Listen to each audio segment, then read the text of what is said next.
The Supreme Court has issued an emergency order keeping Title 42 in place for now.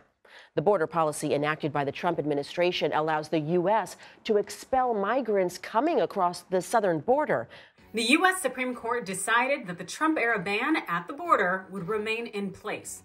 Now, while there is definitely hypocrisy underlying the High Court's call, the unusual alliance opposing the ruling could be the real story here. Welcome into TYT's Overruled. I'm your legal analyst, Adrienne Lawrence. On Tuesday, the U.S. Supreme Court ordered that the COVID-era Title 42 policy banning entries at the south border would remain in place.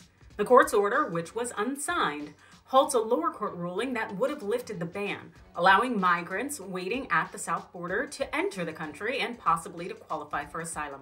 This per the New York Times. The court said that it would hear arguments in the case in February and that the stay would remain in place pending a ruling. The justices said they would address only the question of whether the 19, mainly Republican-led states that had sought the stay could pursue their challenge to the measure. Justices Sonia Sotomayor, Elena Kagan, Neil Gorsuch, and Ketanji Brown Jackson dissented. Indeed, Justice Gorsuch aligned with the liberal justices, breaking away from his conservative crew. Now, he does not believe that COVID-19 border restrictions should remain in place. Now, while the majority in that 5-4 decision didn't explain its reasoning, Gorsuch was quite clear on why he broke away from his right-wing team. And the Trump appointee did not mince words. Gorsuch wrote this: "But the current border crisis is not a COVID crisis, and courts should not be in the business of perpetuating administrative edicts designed for one emergency only because elected officials have failed to address a different emergency. We are a court of law, not policymakers of last resort."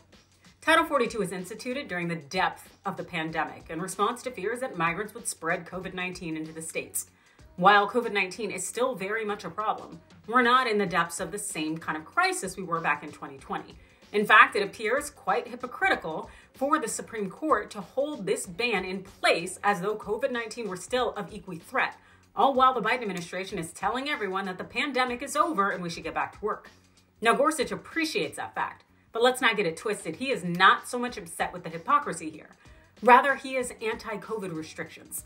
So this is in line with what the justices' past rulings were. Here's Bloomberg Law with the receipts.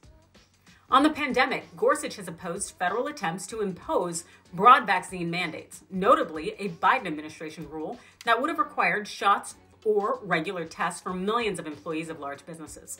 He's also reliably sided with conservatives in voting against allowing the U.S. Navy to limit the deployments of certain personnel who refused vaccines on religious grounds.